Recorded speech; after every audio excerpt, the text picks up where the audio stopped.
이슈 투데이.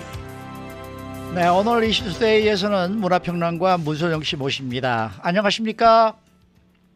네, 안녕하십니까? 네, 축구 이긴 거 아시죠?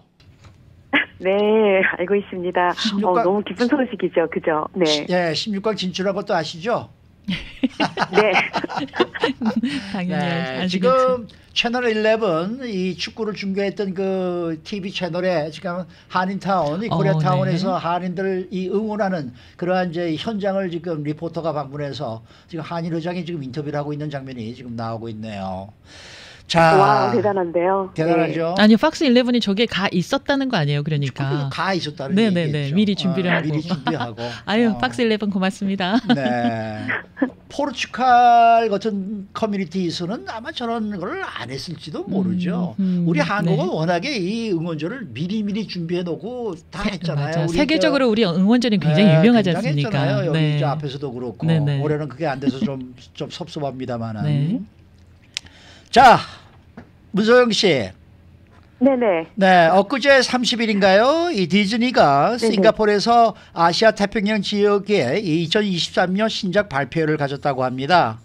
이 스타 워즈 시리즈로 시작해서 마블 유니버스 시리즈까지 아주 많은 쟁쟁한 기대작들이 공개가 됐는데 여기서 한국 작품들도 소개가 돼서 관심을 끌었다고 하는데 어떤 내용인지 좀 설명 부탁드릴게요.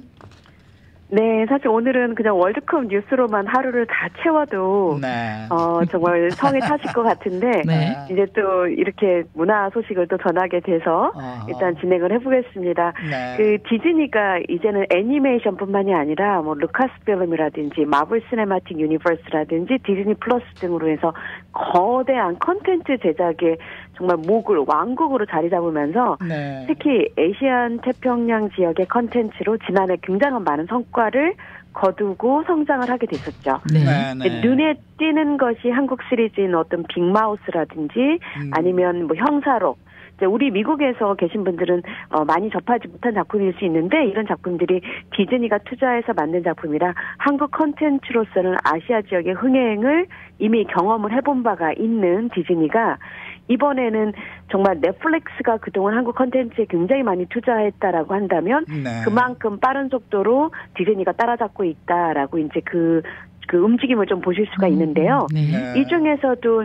그 탤런트이자 배우인 그 정혜인 씨가 주연으로 하는 커넥트라는 작품이 그 일본의 미ike 다카시 감독을 기용해서 지금 제작이 끝났고요. 네. 최민식 씨가 주연으로 등장하는 카지노라는 작품이 그 한국이 워낙에 그 액션 범죄물 장르를 잘하거든요.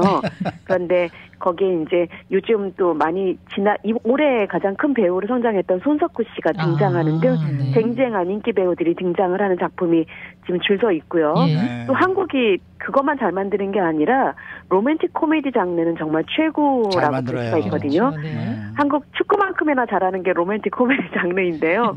사랑이라 말해요라는 작품도 이날 소개가 됐습니다.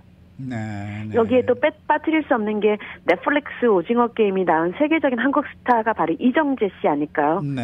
그렇죠. 이정재 씨가 이제 스타워즈 시리즈인 에콜라이트에 출연을 하기로 해서 또 관심을 갖게 됩니다.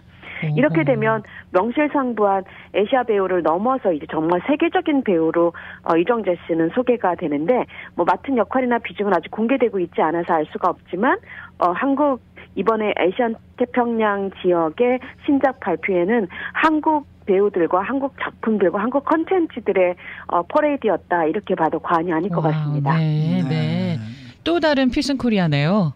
이쪽에서. 네, 그렇죠. 자, 그런데요. 그 한국 콘텐츠가 뭐 넷플릭스에 이어서 디즈니까지 투자 제작을 할 정도로 많이 주목을 받고 또 작품성도 검증받았다라고 해야 할 텐데 한편으로 보면은 아니 한국 콘텐츠를 모두 외국이 다 가져가는 거 아닌가? 이런 생각이 들어요. 뺏기는 것 같은 느낌이 들기도 하고요. 이건 어떻게 봐야 되겠습니까? 네, 맞죠. 그런 느낌이 들 수밖에 없는데, 네. 특히 이제 문화라든지 방송, 영화 컨텐츠가 이미 국경을 넘어선 지는 오래됐고요. 예. 글로벌화가 됐지만 결국에 뭐 넷플릭스 같은 온라인 스트리밍이 이제 이 세상을 바꿔놓은 다음에 이제 이렇게 더 본격화되지 않았나 싶습니다. 네. 여기에 그 팬데믹이 또 한 몫을 해가지고 이런 국경 없는 글로벌화는 이제 당연한 일이 되어버렸죠.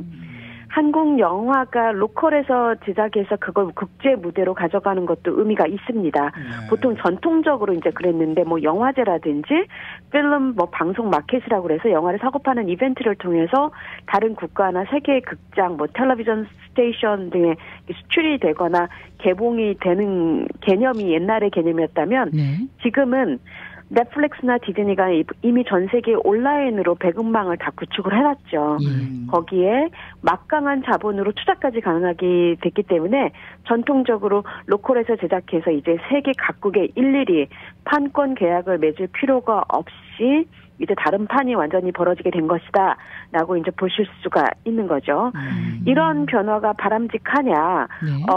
혹은 한국 콘텐츠가 한국적인 국적이라든지 소유권을 갖지 못하는 것이 아니냐라는 이제 우려가 사실 있을 수가 있지만, 예. 이제 결국에는, 이런 문제가, 의미는 있을 수 있지만, 기존 개념의 콘텐츠의 국적이라든지 소유권보다는 더 긍정적인 면을 좀 바라볼 필요가 있을 것 같아요. 첫째는, 우리 한국의 배우나 감독들이 세계 무대의 주인공으로 뛸 수 있다라는 거는 당연한 거고요. 네. 둘째는, 예전에는 한국의 컨텐츠가 좋아도 자막을 읽는 게 불편해서 그리고 또 한국적인 어떤 지역색과 문화 색깔 때문에 다른 국가에서 그대로 이해를 할 수가 없었기 때문에 오히려 한국 컨텐츠를 가져다가 현지 문화에 맞게 리메이크 시키는 그야말로 이제 스토리만 판매하는 것이었다면 이제는 한국적인 감성이나 문화가 그대로 들어가 있는 완전체인 한국 스토리텔링을 한국 배우가 한국어로 한다라는 것. 그런 면에서 보면 이제서야 드디어 뭐 한국적인 게 세계화다, 뭐 세계적인 것이다라는 말이 현실화되고 있구나라는 생각이 들 정도라고 볼 수 있겠죠. 이런 면에서 본다면은 이런 변화는 좀 막을 수가 없고요. 그리고 또 긍정적으로 이해하게 된다면 또 긍정적으로 볼 수 있는 부분이지 않을까라는 생각도 듭니다. 네, 네. 아니 근데 지난번에 왜 그 연예인 매니저로 살아남기라는 얘기를 하셨지 않습니까, 드라마? 네네. 그 말씀을 하셔서 네. 제가 좀 보고 있었거든요. 그런데 네. 그 작품이 원래 프랑스의 드라마였는데 그거를 한국에서 리메이크했더라고요. 맞습니다. 네. 그러니까 한국 작품을 외국에서 리메이크하는 것도 많지만은 한국도 이제는 외국의 작품을 리메이크해서 드라마를 만드는 것도 또 눈에 띄는 거 보니까 이제는 뭐 서로 주고받고 하는 그런 상부상조하는 게 지금 아주 뭔가 이렇게 한 주류를 이루고 있는 것이 아닌가 하는 생각이 들 정도예요. 네, 이것이 뭐 대세라고 보시면 네. 될 것 같고요. 네. 이제 리메이크를 넘어서서 직접 뭐 프랑스 작품이 우리에게 지금 개봉되거나 그러진 않았지만 이제 리메이크 형식을 따르긴 했지만 결국에는 이제 모든 것이 이제 리메이크를 넘어선 그냥 전 세계화되는 과정에 놓여 있다. 맞아요. 2023년이 이제 디즈니 쪽에서도 그렇게 보고 있기 때문에 저희가 좀 기대를 해볼 만하다 이런 네. 생각이 드는 거죠. 네, 네. 어쩐지 그게 프랑스 작품이어서 그런지 내용 자체가 보면서도 야, 그건 너무 한국적이지 않은 거 아니야? 라는 생각이 들 정도의 그런 드라마였거든요. 저는. 네.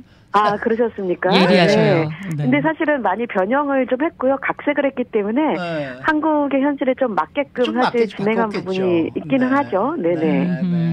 자, 시간이 모티브만 네. 따왔다라고 보면 될 것 같습니다. 아, 네. 네, 네. 시간이 많지는 않습니다만은 좀 짚고 넘어갈 부분이 또 하나 있는데 한국의 문화 연예 소식 가운데 지난주에 좀 시끄러웠던 게 있어요. 부마 민주항쟁 국가기념식에 공연할 예정이었던 늑대가 나타났다라는 노래가 이 노랫말 때문에 문제가 돼가지고 빠지게 돼서 논란이 됐거든요. 이건 무슨 소식입니까?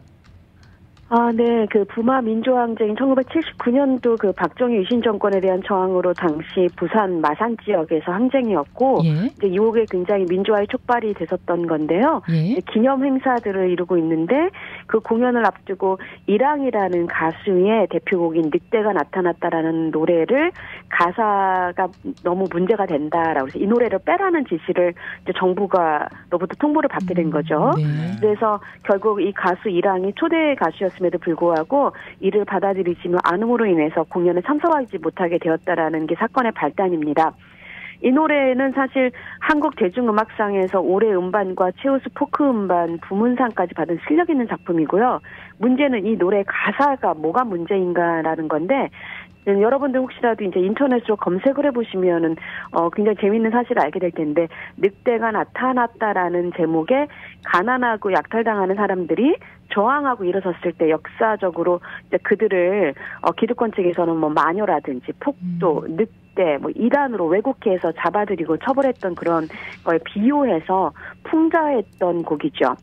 가난한 사람이라든지 빼앗긴 사람들이 분노해서 일어나라, 뭐 항거하라라는 의미에서 이제 늑대가 나타났다라는 그런 제목으로 표현을 한 건데요. 굉장히 시적이고 은유적이어서 사실 저는 이 가사를 보면서 사실 저도 이 노래를 몰랐었거든요. 이번 이제 계기를 통해서 노래를 검색을 하고 들어봤는데 정말 가슴을 쓸어내릴 정도로 그 민초라든지 뭐 민중, 일반 서민들의 어떤 현실과 저항 의식을 담은 가사이다. 너무나 부마 민주화 항쟁과 딱 떨어지는 노래이다라고 생각을 했는데 현 정부가 이제 공연을 금지시킨 거죠. 네네. 이런 게 결국에는 따지고 들어가 보면 예술 문화 검열이 아니고 무엇이냐라는 이제 논란이 되는 거고요. 네. 현 정부는 뭐라고 얘기하냐면 그냥 희망적인 노래를 좀 불렀으면 좋겠다라고 요구했다라고 하지만 예술 문화 영역에서의 표현이나 전시의 자유의 문제는 정말 생명과 같은 문제거든요. 그래서 이번 정부의 공식적인 첫 번째 이제 그 표현 자유를 탄압한 사례로 드러나고 있는 거죠.